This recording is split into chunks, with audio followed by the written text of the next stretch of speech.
Welcome to the first episode of the Bain Report podcast. I'm your host, Isaac Bain, and we've got a lot to talk about today. We're going to be talking about a lot of things. Obviously, Knicks, Spurs, NBA Finals Game 4 last night. Crazy, crazy game.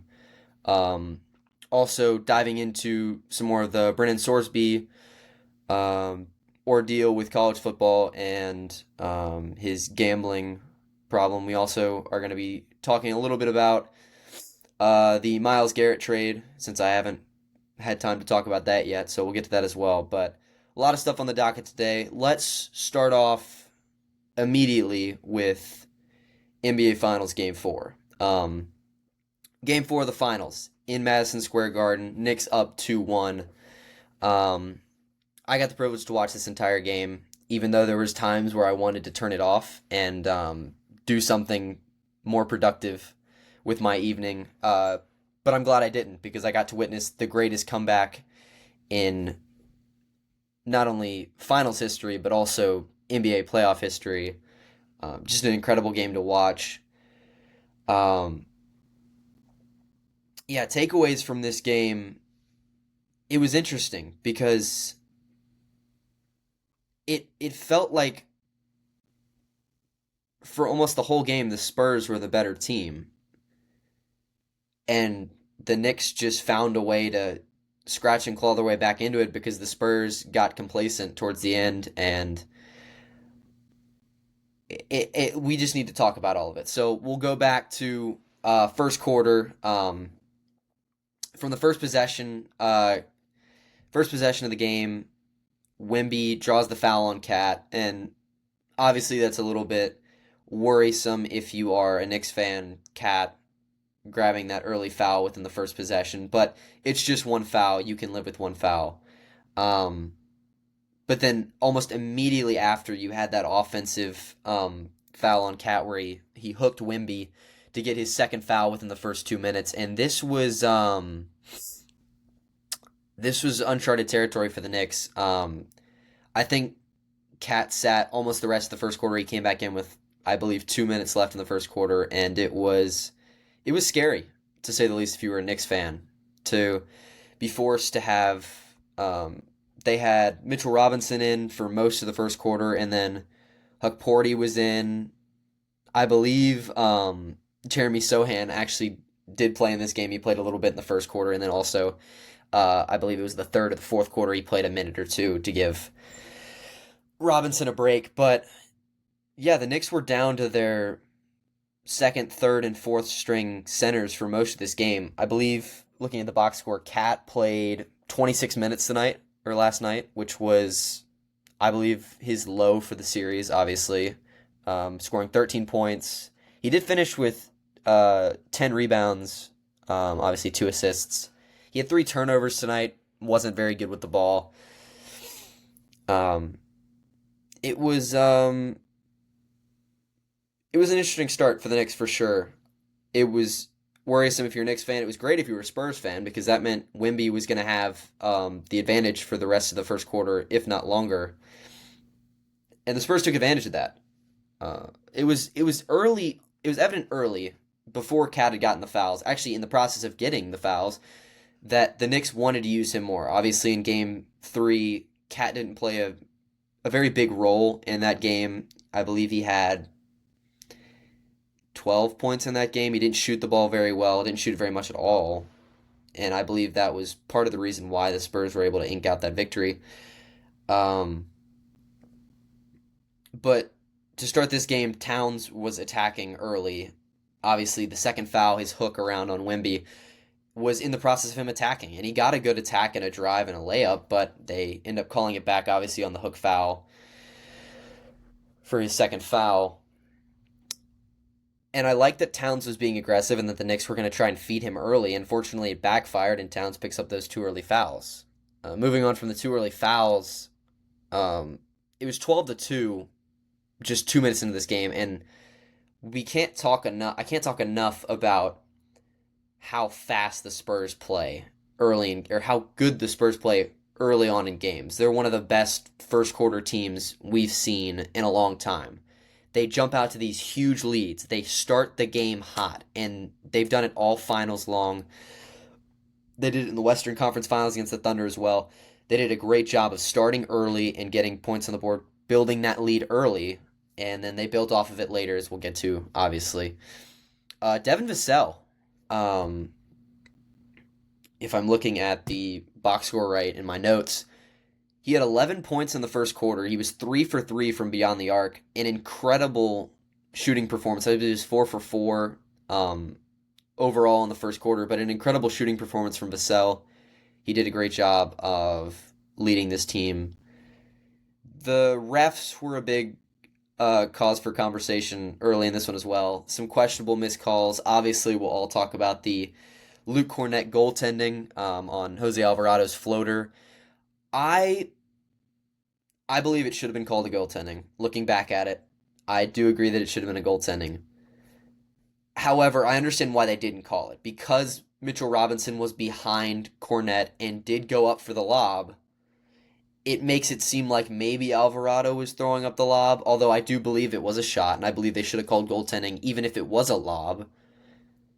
Just for the benefit of the doubt, I believe they could go back and look at it afterwards if they wanted to, but not calling it a goaltending on the floor, I agree, was a bad call. And the refs were not perfect tonight. No, they had an okay night calling this game. But I was okay with it because they also did a good job of letting the players play. They let there be physicality, which I love. This finals has been great because they've allowed a lot of physicality. Now, some physicality can't be allowed, obviously, going back to Game 3 with Wemby shoving Brunson to the ground, and not only did they not call a foul on that, they didn't call a flagrant. Like, it's incredible that was not called a foul or a flagrant. But I like a good baseline physicality. They were calling both ways, being kind of lenient on the physicality, on the physical fouls. They were letting the players play and play physical, which I really enjoyed, and it made for a better watching experience, especially as a neutral fan watching this game. First quarter, there's not much I can really say about the Knicks scoring. In my notes, Mikal Bridges was the only person that really stood out to me in the first quarter scoring-wise. He had 5 points, 1 rebound, and a block. He had a great block in the first quarter that I really was at awe at when he made that block. But he was the only one that was really getting anything to go in the first quarter, obviously with Cat sitting on the bench for most of the quarter, and Brunson didn't make a single shot until the second quarter. We'll get to that later. The Knicks really struggled to get going early, and I don't know if... I mean, this is the second straight game where at Madison Square Garden, at home, in front of your fans, and it just felt like the moment was too big early on. Like they were too caught up in the moment and trying to do almost too much, and it led to them really struggling on how to score, and the Spurs took advantage of that, obviously. Looking at my notes, Wemby, an incredible first quarter from him as well to go along with Vassell. He had 11, 3, 1, and a block to go on top of that. It was an impressive start for him, obviously. He played a great game overall, but his first quarter was incredible. The Spurs shot 6 for 10 from 3 in the first quarter, which was an incredible line. They shot 65% from the field, 60 from 3, and it got them up a huge 41-22 first quarter lead, which was incredible. And already, down 19 points, Knicks fans are already worried at this point, and I was already kind of worried for them. That leads us into quarter number 2, and the play early on that stood out to me was the Spurs gave up a fast break. I believe it was Jordan Clarkson on a fast break layup. He makes the layup. Great. The energy's back up at Madison Square Garden.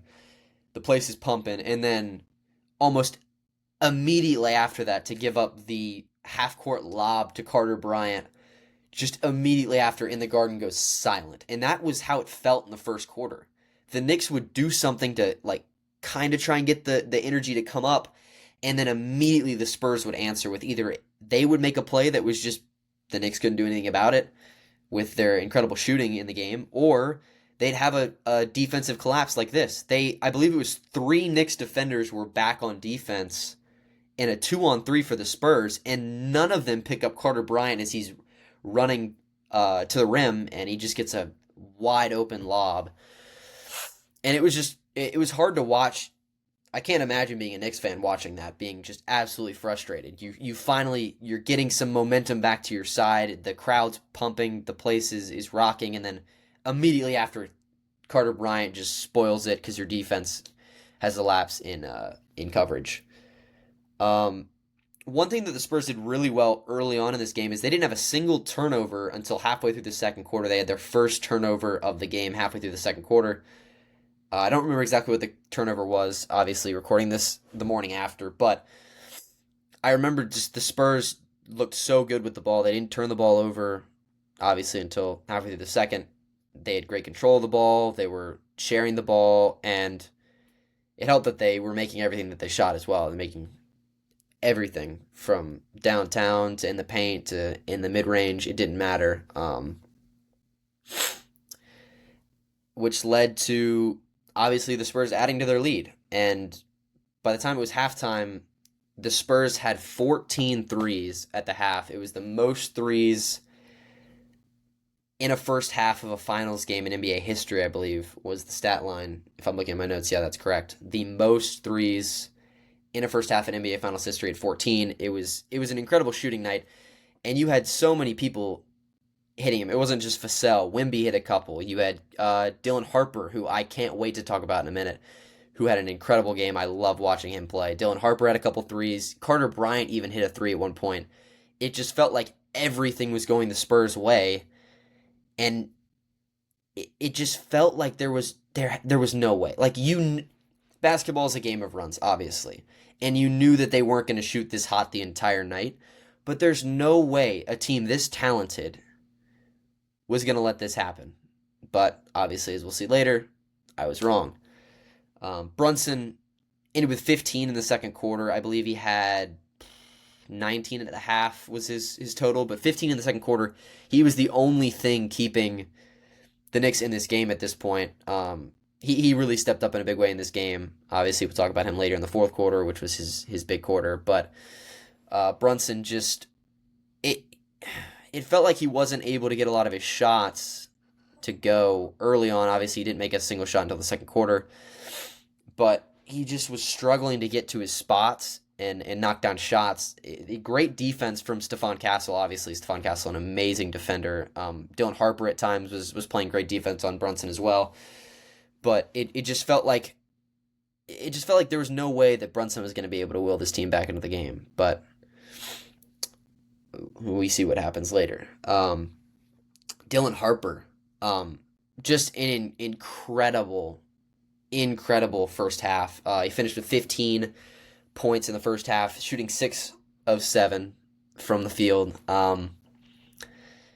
Harper is incredible, and he's probably my favorite player to watch, other than Stephon Castle, in this finals, because he just is so good offensively, and he can make you pay in so many different ways.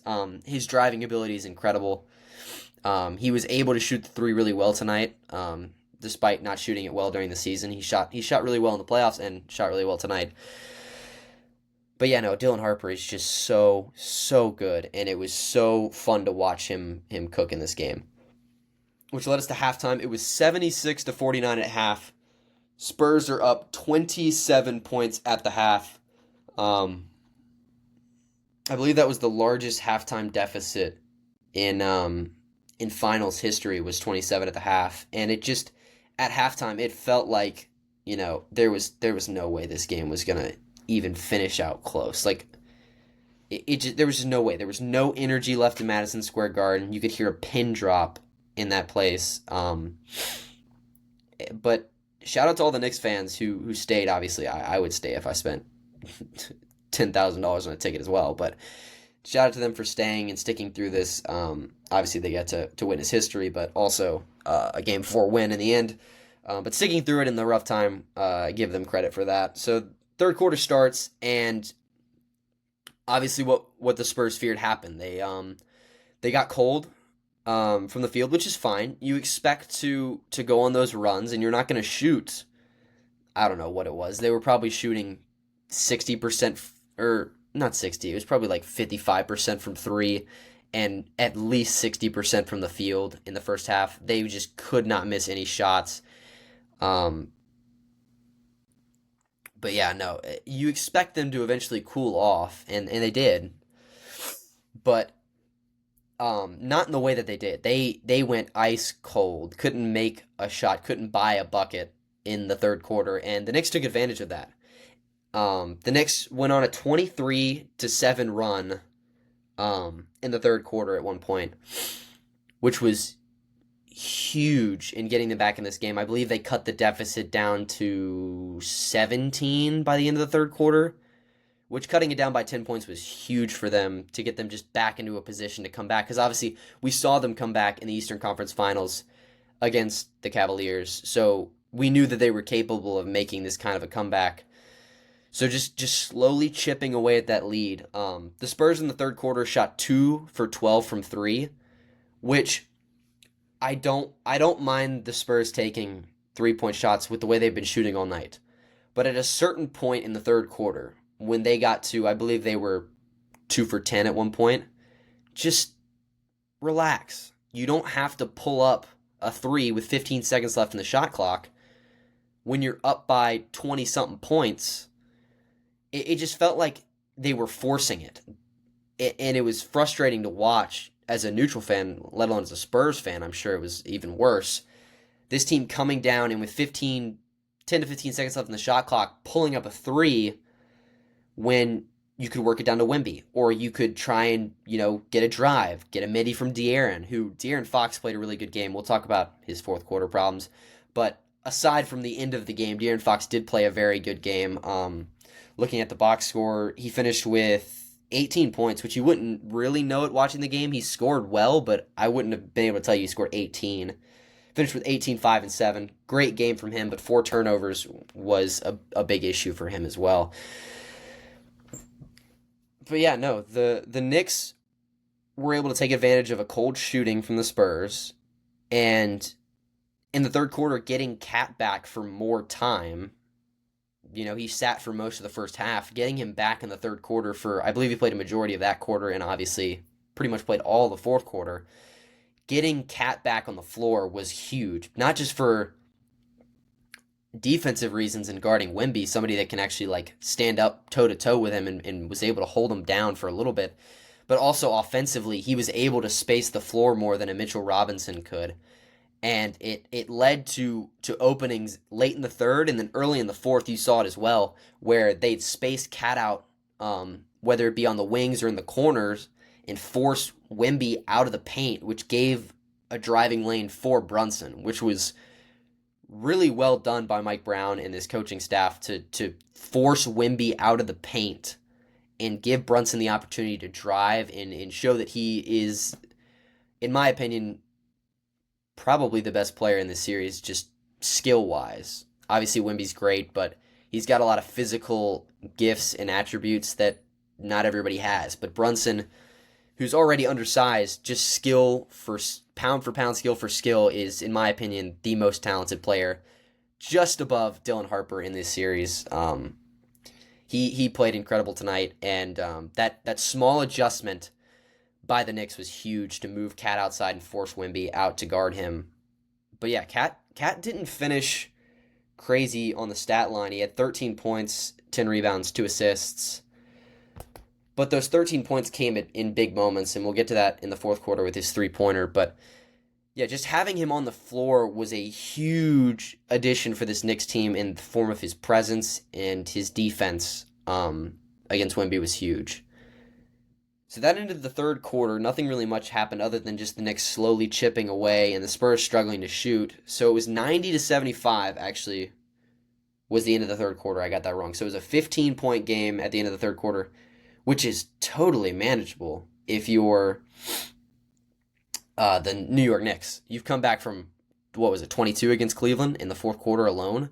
So being down 15 going into the fourth quarter with a Spurs team that was already shooting ice cold in the third, you felt really good as a Knicks fan with the momentum slowly shifting to your side. It wasn't all the way over there yet. We had to wait till earlier in the fourth quarter to see that happen, but the momentum slowly shifting. It gave hope for Madison Square Garden Knicks fans. We start the fourth quarter, and it was Brunson and it was OG Anunoby all by themselves in this game. And I hadn't mentioned this earlier just because it didn't really come up until the fourth quarter where you started to really see it. At the 10:37 mark in the fourth quarter, OG Anunoby and Jalen Brunson had scored 52 of the Knicks' 75 points, which is insane to think about. I mean, they've scored genuinely like 70% of the Knicks' points. It was OG Anunoby and Brunson show all night long, and they did an incredible job. Obviously, we get to the end of the game with their heroics at the end. But yeah, they also finished with 69 of the team's 107 points. It was all OG and Brunson. And it wasn't like the Spurs were playing bad defense. Something I haven't mentioned really is the Spurs played incredible defense all game long. They were incredible on the defensive end. They were playing physical. They pressured full court most of the game. Stephon Castle, who is my favorite player to watch in this series, he plays incredible defense no matter who his matchup is. He's incredible on the defensive end, and then the offensive end, he has that ability to kind of lead the offense and slow it down at times, but he also can go get you a bucket. We saw a couple of those mid-range jumpers, mid-range fadeaways that he had in this game that were really incredible to watch. But the Spurs defense was great, and Brunson and Anunoby were just continuing to get buckets in this game, and that was the only reason that this Knicks team was even in the game, to be honest. With no Cat and no scoring from Hart, from Jose Alvarado, nothing from Mikal Bridges other than that first quarter that I talked about. He finishes with 7 points. He scored 2 points in the final 3 quarters of this game. Obviously, he didn't play much in the fourth quarter because Mike Brown knew that Alvarado was the better fit in that final lineup than over Mikal Bridges. But yeah, no, it was all OG and Brunson in this game, and especially in the fourth quarter. To start the fourth quarter, the Knicks went on a 20-4 run. Obviously, the big shot that I'll always remember for this run was the Karl-Anthony Towns buzzer beater 3, his step back 3 at the end of the buzzer. I believe that was to cut the deficit down to like 12 or 11 at that point, which doesn't sound like much because it was at 15, cutting it back down to 12. But that shot, the weight of that shot, the shot clock winding down. Cat hasn't played much in this game. He hasn't shot the ball well. He hasn't shot the ball much at all. And for him to get the ball, get the ball, work behind the line, and just an incredible step back 3. Obviously, trying to get that foul, you saw him kick out his leg, which was clearly trying to force a foul. Didn't get the call, obviously, which I'm glad he didn't, because he didn't deserve it. But an incredible shot, no doubt.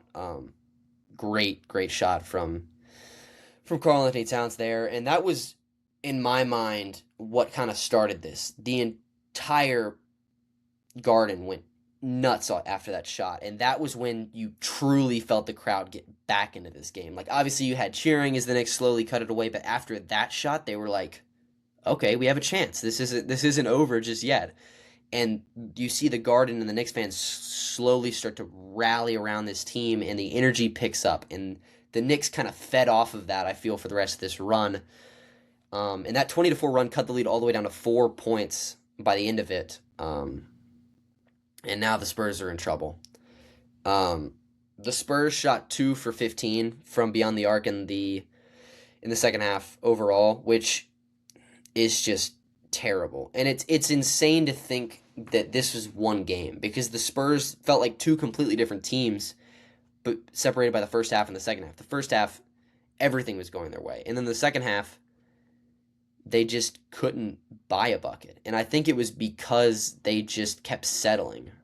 And I think if they had stopped settling and tried to get better shots, it would have been different. But yeah, the Spurs couldn't buy a bucket in the second half. We get down to last couple minutes of the fourth quarter. Brunson hits a huge step back three over Wembanyama to cut the lead down to just 1 point. Incredible shot. When he hit it, I was like, "Yep, it's gonna happen." After he hit that shot, I knew for a fact that it was gonna happen. At that point, everything that had happened before was out the window. The Knicks were the hotter team. The Spurs couldn't hit anything, and it just felt like there was no way that the Knicks were not going to get this done now that they cut it down to 1 point and had all the energy with the final couple minutes coming down the stretch.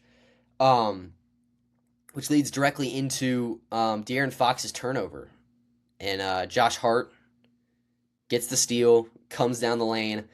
It looked like he was trying to decide if he wanted to dunk the ball or if he wanted to lay it up. He couldn't really decide, it felt like. And he ends up missing the layup that would have given them the lead. And my favorite part about it is afterwards they show obviously the wide shot of the court, and you see all of Madison Square Garden, hands on their head, just absolutely in awe and in shock and dumbfounded at what had just happened. I actually was the exact same way. I stood up off of my couch and did the exact same thing, which is why it was so funny, because I was like, I think everybody across the world just did that, other than Spurs fans. They were all excited and cheering, I'm sure, but everybody else was just completely shocked that Josh Hart missed such an easy go-ahead layup like that. But it's okay. He ends up not having to pay for it. If they had lost, this would have been looked at as quite the missed opportunity. But after this miss, Wemby gets fouled. He gets sent to the free throw line. Spurs are up 1 at this point. Wemby misses both free throws. I believe he's shooting somewhere in the low 80s, high 70s in free throw percentage in the playoffs this year. For him to miss back-to-back free throws was shocking. And I don't want to say that the moment was too big for Wemby, because I don't think it was. I just think he was fatigued, and the roller coaster of emotions that was this game got to him. And I think that just all compiled to him not being focused in that final trip to the free throw line. He misses both free throws, gives the Knicks a chance, and then Jalen Brunson gives the Knicks the lead. And so the Spurs get the ball back down 1. And I can't remember who took the shot. I believe it was either Wemby or De'Aaron Fox took a shot with, I don't know, I think it was 30 seconds left, down 1, misses, and Josh Hart again screws up, and he forgets to check his man on defense, and Stephon Castle runs right in, gets the offensive rebound, foul, he makes both free throws. Spurs are back up by 1. So now Josh Hart has made 2 of the biggest mistakes in Knicks franchise history at this point in the finals here, with the missed layup and then forgetting to box out what could have been the go-ahead free throws. But there was still time on the clock. And that leads us to the strangest possession of the night. The Knicks turned the ball over. It was a weird sequence of events. The ball gets thrown down to the other end of the court. De'Aaron Fox, fastest player, one of the fastest players in the NBA, possibly the fastest, runs down, tracks it down, and instead of pulling the ball out with 15 seconds left, up 1, he decides to go for the layup and gets it swatted at the rim. And it just, I don't understand how a man like De'Aaron Fox, a player like De'Aaron Fox, who's been in the league for a while now, could not have the awareness to just dribble it out, force the Knicks to foul you. There's no more shot clock's off, there's 15 seconds left, you're up 1. You get fouled, you make both free throws, you're up 3. And you're in a much better position, but he goes for the layup. I don't know. I don't know if it's lack of playoff experience. The moment was just so big and he just forgot to think. But he goes for the layup, gets swatted, Knicks get the ball, and they're going to have it with one last chance. I believe there were 7 seconds left on the clock when they took their timeout. Mike Brown draws something up, and brings us to the final possession. So I don't know if Mike Brown drew this up for Brunson to take a 40-foot, a 35, 40-foot three-pointer from like the logo. If that was what Mike Brown drew up, then I'm dumbfounded that he couldn't think of anything better. But yeah, OG Anunoby, remember this, he inbounds it to Brunson, who is double covered, which I understand why they double covered him, but we'll talk about why they shouldn't have in a second. He's double covered. He pulls up with like 4 seconds left from nearly the logo, around three-quarters to the half-court mark, well beyond the three-point line. And when he shot it, I thought that might actually go in.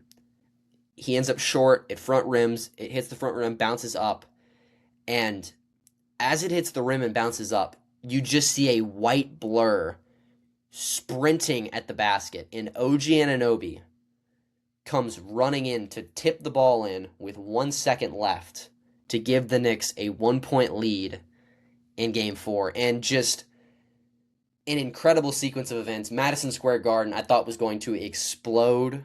It was so loud. I was worried for a court storm for a minute there that like it was just going to get crazy. But the Knicks take the lead with 1 second left on the OG Anunoby tip in on the Brunson miss. So like I said, the Spurs double team Brunson, and I understand with 6 seconds left, if he's got the ball and he looks like he's about to get a shot, yes, double him. He's their best player. He's the guy that they want taking the shot, and he did take the shot. And I guess the double worked because he missed, but at the same time, if you're going to double, you need to make sure that you've got guys underneath that are going to box out and somehow find a way to box out 4 guys with just 3 of them down low, if they can find a way to do that. But they at least got to find a way to get a body on everybody. For OG Anunoby to run through untouched all the way to the rim and tip it in, it just felt like it just didn't feel real. It felt like surely somebody could hit him or get in his way or something to slow him down, to stop him, because just a fraction of a second of delay, and that doesn't happen. OG has to grab it and then go up instead of being able to just run through and tip it in the air. And those fractions of seconds are so big in these games, and it's just, I don't understand. And it kind of, it sucks for Spurs fans, obviously, but it was just a crazy end of events for them, and just a crazy game in general. Obviously, the Spurs have 1 second. They looked like they tried to run like a lob for Stephon Castle. It was a bad pass from, I think it was Dylan Harper was inbounding it. Bad pass. They don't even get a shot off. Game's over. Knicks take a 3-1 lead. Yeah, this game was just it was an incredible game. And it was an incredible game to watch. Largest comeback, obviously, as I said, in NBA Finals history. 29 points down. And looking at this game, I think it makes sense that the Knicks won. I think, obviously, they were super hot in the second half. They shot really well. They were playing really well. Good defense as well. But they kind of were, they were at the same level the entire game. They didn't really shoot terribly. Like, they shot bad in the first half, but it wasn't awful. And then, obviously, it got better. They were below average in the first half and then above average in the second half. But they always seemed to be just slowly but surely, slowly picking it up as the game went along, making adjustments. Meanwhile, the Spurs, they started hotter than any team I've seen since the 24 Celtics championship against Dallas. They had one game where they just absolutely looked untouchable from the field. But that's besides the point. The Spurs were so high, and then coming out of halftime, they hit just rock bottom.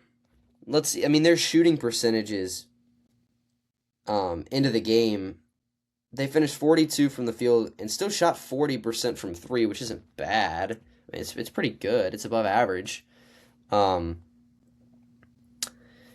they just went rock ice cold, ice cold from the field. And I think it, like I said, partially because of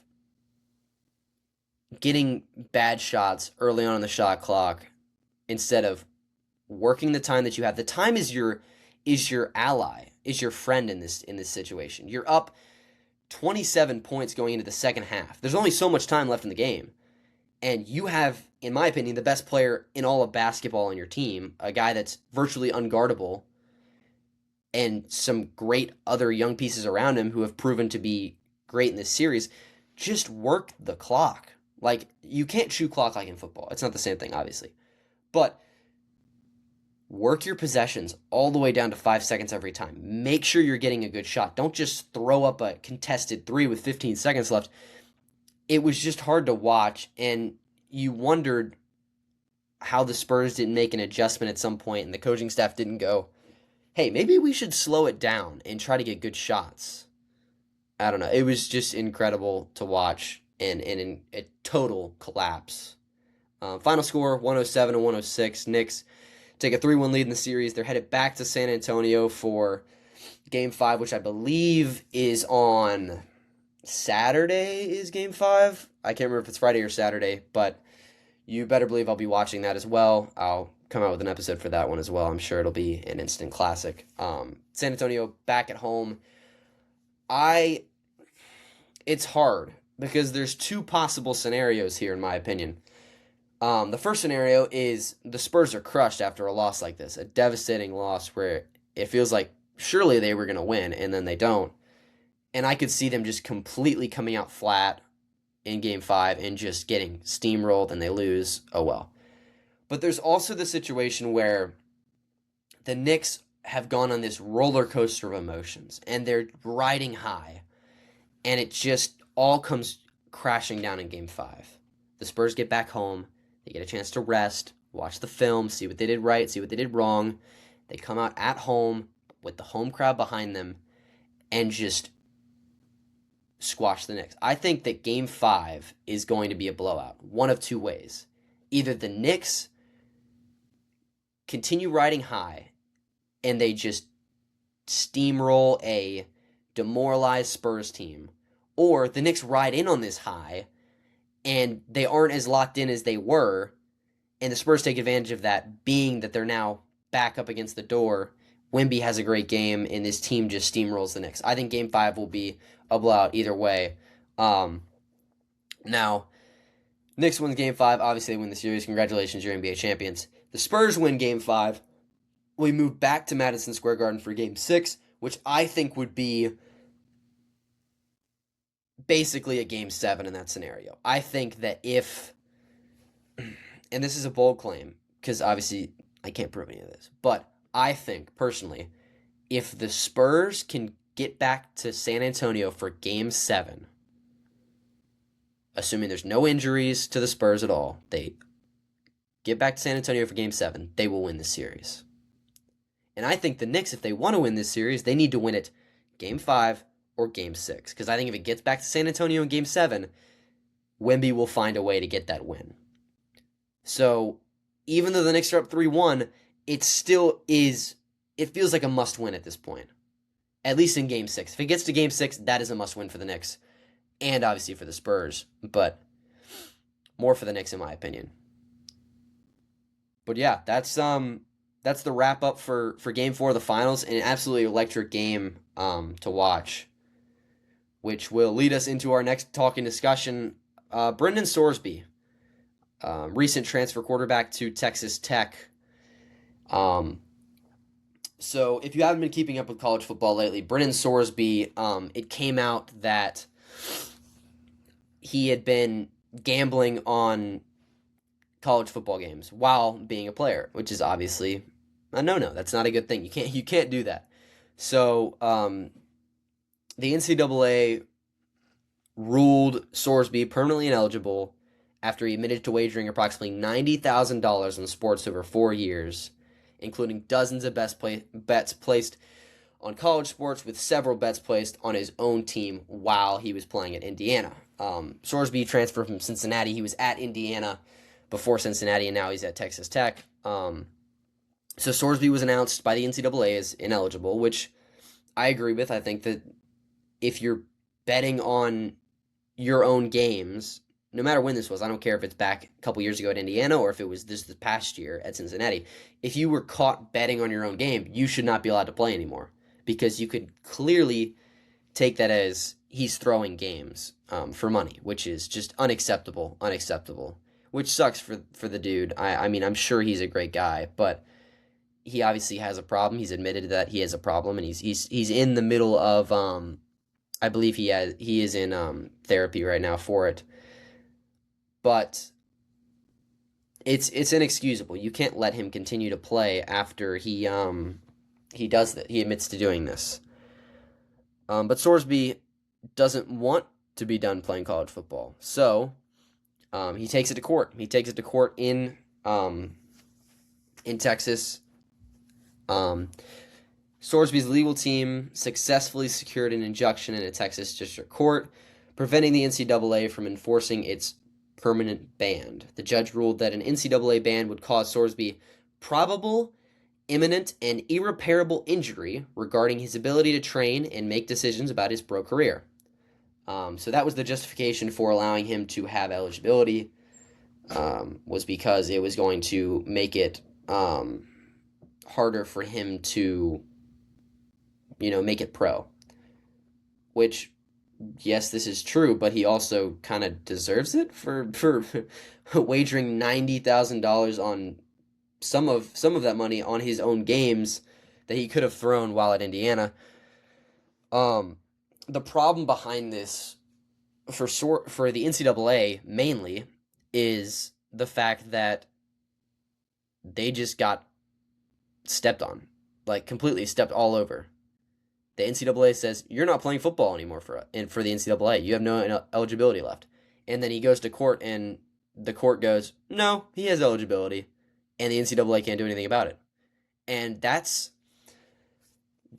frustrating to see. And I want to draw a comparison here between another case of this exact same thing, but in different circumstances, and why I'm kind of divided on this, but also my overall opinions on it. So Trinidad Chambliss was the backup quarterback at Ole Miss last year before Simmons got hurt, and he takes over, ends up having a great season, leads Ole Miss to the Final Four of the college football playoff, and the NCAA rules that Chambliss is ineligible for next season, obviously this upcoming season. And so Chambliss, who says, no, I should get another medical redshirt year because I had an injury, takes it to court. The court rules him eligible, and so now he has eligibility to play in this upcoming season. I like Chambliss. Chambliss is a great dude. He's an amazing quarterback. And I agree that he should have been given eligibility because, he had a medical year where he couldn't play, a medical redshirt year where he couldn't play, so he should be given that year back. If you're going by NCAA rules, they allow that, and so they should have allowed it in the first place. So Chambliss gets his eligibility by taking it to court, similar to how Sorsby got his eligibility back by taking it to court. But these are two very different situations. Chambliss is asking for eligibility because, hey, I didn't get to play a year. I did nothing wrong. This is just something that happened by pure chance. I get injured, and I can't play, and you're going to say I can't play another year because of that. Versus Sorsby, who bet on his own games and possibly threw his own games for money and saying, well, that's not fair. Now it might affect my pro career. You did that to yourself. Trinidad Chambliss didn't choose to get injured. Sorsby chose, and I know addiction's a real thing. I know that it wasn't easy, I know. But he still chose at one point to bet on these games, and so, in my opinion, he shouldn't be allowed to have eligibility and shouldn't be allowed to take it to court and get eligibility from the court. Which brings us to a tough discussion. you have to find a way to make it to where the municipal court can't just allow these players to come back. And obviously, I know that it's going to be biased in the court because they're going to the courts in their team's home city, and so that's obviously going to allow some bias into the equation. However, the NCAA, if they say something, it needs to be in stone, non-movable. Their decision is final. For the good of the sport, it has to be like that, because people would continue to take advantage of the NCAA and their rules and the fact that they don't have any true power, really, when it comes to this. And so, at the end of the day, from here on out, obviously we can't change anything now, but if they can find a way to truly control that power, I think they should. Even if it gets rid of the opportunity for guys like Chambliss to come back after getting injured for a year and, they were robbed of one of their years of eligibility, even though I think they deserve to have that extra year of eligibility, they need to get rid of this whole court thing, because it also keeps players who truly deserve to not have eligibility from getting eligibility. You have to kind of do this for the greater good, unfortunately, and that is to get rid of these players that do things wrong and don't deserve to have eligibility. They shouldn't be allowed to get eligibility from the courts.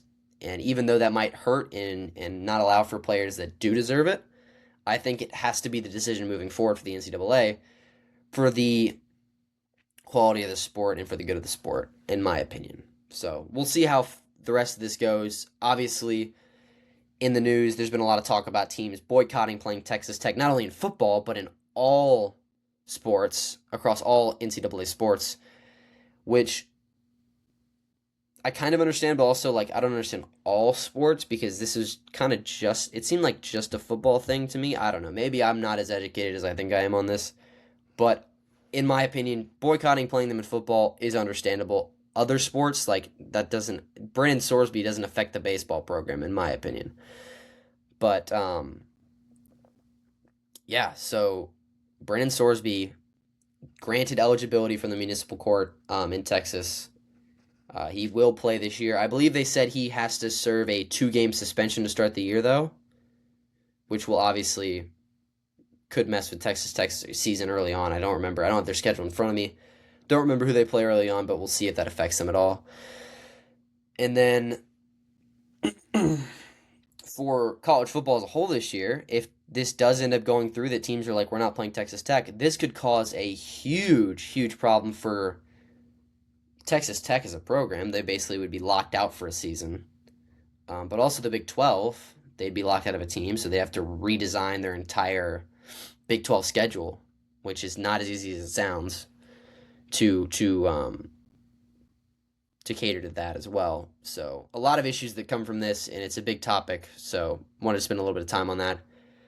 Moving over to the Stanley Cup Final. Now, I'm not a hockey guy. I don't watch hockey or anything like that, so take all I say with a grain of salt. But this is the biggest hockey series of the season. Stanley Cup Final is a big deal, so I wanted to shed some light on it for all the hockey fans that may be listening. So Stanley Cup Final, Game 4 was a couple nights ago. They got Game 5 tonight, actually. So in Game 4, the Carolina Hurricanes beat the Vegas Golden Knights 5-3 to even the series at 2 games apiece. Jordan Staal secured the victory with 2 goals, including the game winner in the third period. For Jordan Staal, that's 5 goals in the first 4 games of this series, something that hasn't been done in decades in the Stanley Cup Final. Staal having a great series. We'll see if he can continue that in Game 5. Series will return to Carolina for Game 5, and I do want to watch Game 5 because I want to know about this and I want to be more knowledgeable about the Stanley Cup and what's going on there. But just thought I'd give a quick rundown, something just to quickly talk about. Stanley Cup Final, Game 4.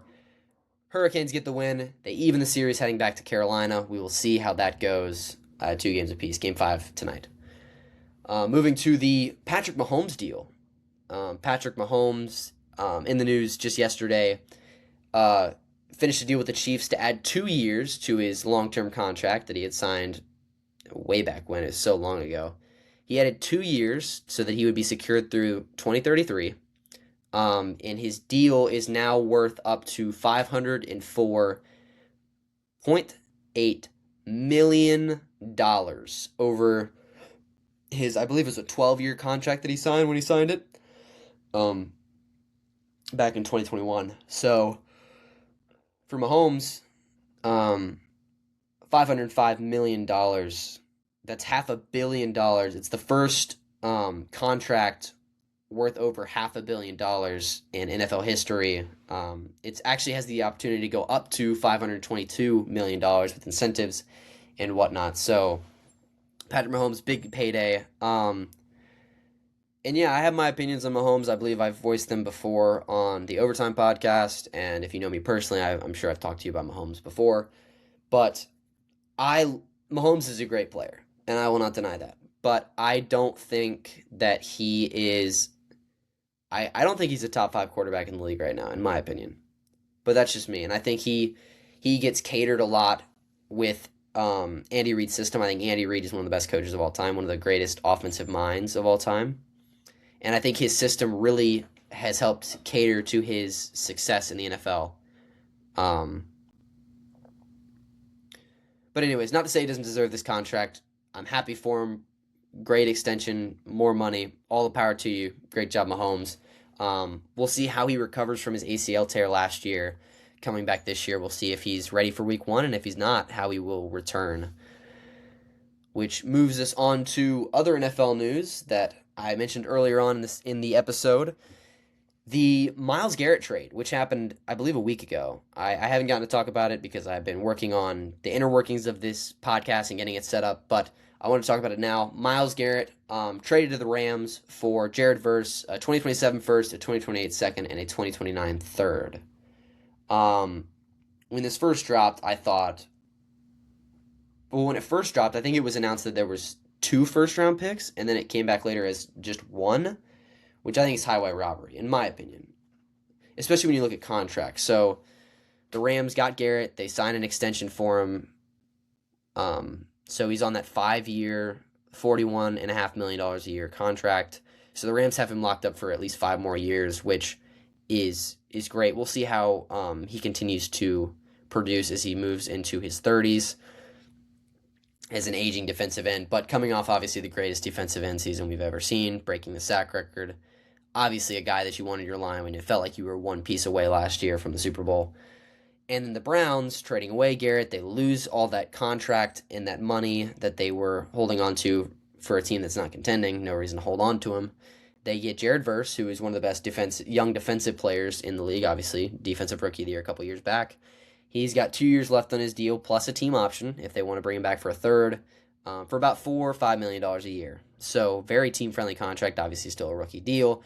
It'll be interesting to see if the Browns want to sign him to a long-term extension or not. Obviously, we'll see how the next couple years go out. If he continues to produce as how he is, I would sign him, but we'll see. And then getting the 27 first, 28 second, and 29 third. The 27 first is interesting because assuming the Rams are as good as they are, it'll probably end up being like pick 28 to 32. So not a ton of value in that pick, but we'll see. And then the 28 second, I don't know where that could land. We'll see, probably also towards the later end, because I think the Rams, at least for the next couple years with Stafford, will be contending every year. And then the 29 third, not too important either. So it really felt like, it felt more like a Garrett for Verse in 2 seconds than Garrett for Verse in a first and a second. Because that first round pick is going to be so late in the first round anyways, it might as well be a second. It's not a top 15 pick in the draft. Assuming nothing catastrophic goes wrong with the Rams this year, but that's why they have Ty Simpson, right? Anyways, all jokes aside, I like the trade for both sides because both sides got what they wanted. I think the Rams got more than the Browns did, in my opinion, but I think they both got what they wanted. The Rams get the best defensive player in the league and a guy that puts them in a position to really be the leader in the Super Bowl talks this year. And then, of course, the Browns, they get rid of Myles Garrett's big contract for a team in the Browns that is not contending yet. They're going to need a couple years of rebuilding, which they've already started with, obviously, Schlesinger and so many great young players that they brought in last year. But they get a young guy like Verse on a team-friendly deal and a couple picks to go along with it. So the Browns get younger, and they add some picks, and they lose a bunch of money. But gain a bunch of money in cap back, and then the Rams get the guy that they want. So I thought it was an overall fair trade. And then another big trade that obviously went down that nobody was surprised about. We had known this had been rumored about for a while, but AJ Brown to the Pats for a 28 first and 27 fifth. I'm a little confused if I wish the Eagles could have gotten 27 first for this, because 28 first, I don't know, that doesn't really help them right now. That's 2 years in the future. So who knows where the Eagles are in 2 years, if Jalen Hurts is even on the team, if this team's even still contending.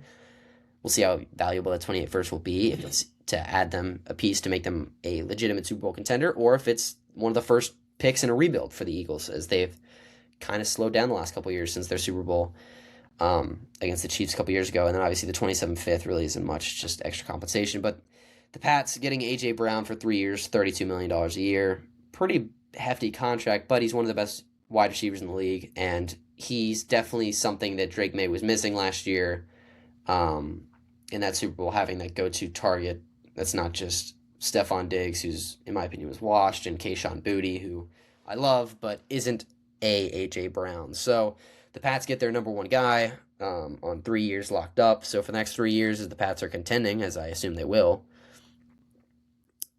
they've got their guy. And so overall, again, I think they both got what they wanted, but I think the Pats won the trade. I think the Eagles got a little bit less than the Pats did. I think the Eagles got what they wanted in a first, but it's 2 years from now, so who knows how valuable that will be in that point.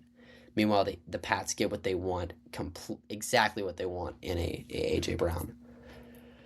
Which brings us to the final segment of today's episode. I just wanted to speak on some MLB things that have been happening recently in Major League Baseball.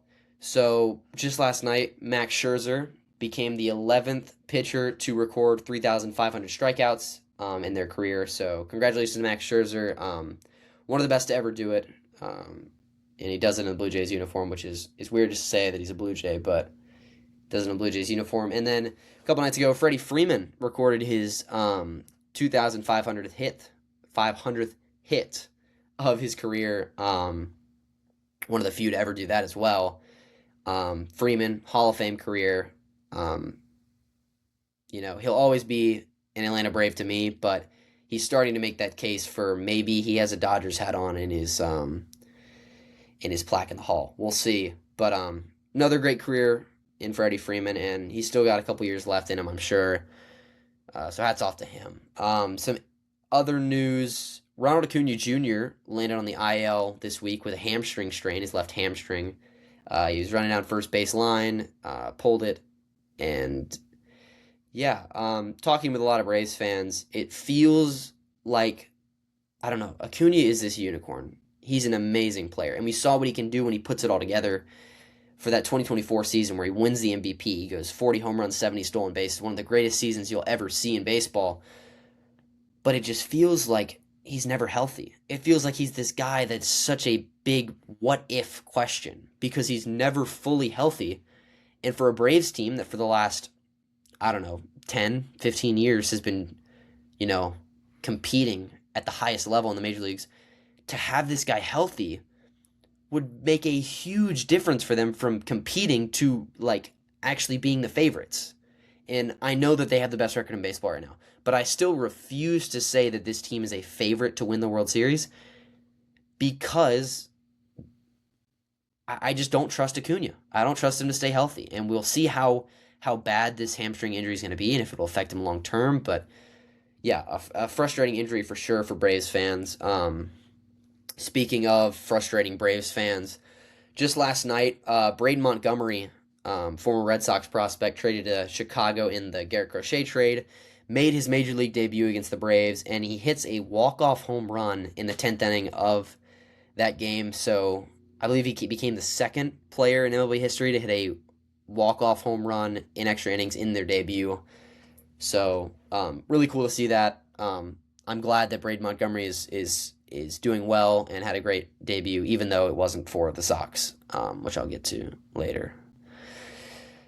That leads us to Garrett Crochet. Garrett Crochet obviously been battling injuries all year. He hasn't pitched much since April. May and June. He didn't pitch at all, I don't think, in June. He hasn't pitched yet either. but what was thought to be maybe a little injury, now Crochet has a lat strain that he said to reporters is worse than he thought. He said he's not sure when he's going to be able to play catch again, like throw a baseball back and forth, which is scary to say the least. Crochet, I believe he has just this year left on his deal with Boston. I'm sure that Breslow and this front office, as bad as they are, we're going to try to lock him up for longer, but for a Red Sox team that was supposed to be contending this year with a very young and talented roster, injuries have really derailed them. And now, not only Roman Anthony, who is out for who knows how long with his finger ligament tear, Crochet with a lat strain, he doesn't even know when he's going to be able to throw a baseball again, which is just absolutely frustrating for Red Sox fans. Which brings me to my favorite, but also least favorite segment in this episode, talking about the Red Sox. Obviously, big Red Sox fan, have been all my life, and yeah, this week has been frustrating. Sox got swept by the Rays this week in a 3-game series in Tampa. They moved to 27-39 on the season, 12 games under 500, and they are 13.5 games back in the AL East, 5 games back in the wild card race, and yeah, it's frustrating because coming into the season, coming off of the high that we had last year, a great summer and end of the year, with a really, really young team making the playoffs. We weren't even supposed to make the playoffs last year. So to make the playoffs with this young team, it brought up this, I don't know how to explain it, just this energy that, we're going to compete this year. We have the same team, if not better. We bring in Ranger Suarez and Sonny Gray. We lose Bregman, obviously, but bringing in Wilson Contreras, who has been absolutely phenomenal. I can't say enough about Contreras. He has been phenomenal this year for the Red Sox. But the Red Sox, they had a roster to compete, it felt like, and then you get to this year and injuries have completely derailed this team. Trevor Story, who, although he's not playing well before he got injured, he's been out for who knows how long. Roman Anthony, the big one, he's been out for a while. Crochet's been out for a while. We don't know when any of these guys are going to return, and the bullpen has not been great, especially recently. They have really struggled with Greg Weissert and Justin Slayton. These guys just struggling. Two of the guys who are supposed to be some of the stronger pitchers in this bullpen struggling to get outs and get out of innings. And in the rotation, it's great to see the juice from a guy like Peyton Tolley, a young guy to do that, or like a young guy like Connolly Early, in his first full season in the MLB. These two guys, very young, not a lot of experience, but they're coming out and they're playing well. And that's the only thing that really has given Red Sox fans and myself hope, is that these young guys are playing well, and so it isn't all lost. This is just a bad year, and next year we're going to be back at it again, I'm sure. But frustrating to say the least, in a very weak American League, for this team to be struggling as bad as it is frustrating to watch. But yeah, we'll see how the Red Sox fare going forward, but a rough start of the season for sure. Anyways, I think that'll pretty much do it. I don't want to talk about the Red Sox anymore. I'm tired of talking about the freaking Red Sox, man. Anyways, I think that's going to do it for this very first episode of the Bain Report. Thank you all for listening. If you've made it to this point, thank you so much. It means the world to me that you've listened this long. This is a passion project. This is what I want to do for the rest of my life, is to talk about sports, and I'm so thankful that you are listening and that I have the opportunity to do this. God bless all of you for listening. God, I pray that you would just have a great day today. But yeah, thank you for watching. Thank you for listening, whether you're watching on YouTube, listening on Spotify. Just check out the socials. Continue to watch and listen for future episodes, which I will be posting, obviously, more. I'm hoping to get another episode out a couple days when Game 5 of the Finals happens. I'm hoping to do another more deep dive into the MLB season so far. But yeah, comment down below if you're watching on YouTube or if you're on Spotify. Comment, let me know questions you have that you want to ask me, or things that you want me to talk about more that I maybe didn't hint on in this episode, or things that I talked about a lot that you'd rather not hear as much about. Just let me know. I'm really open to feedback, and I want to hear that feedback from you all. So thank you guys all so much. I hope that you all have a blessed day. Goodbye.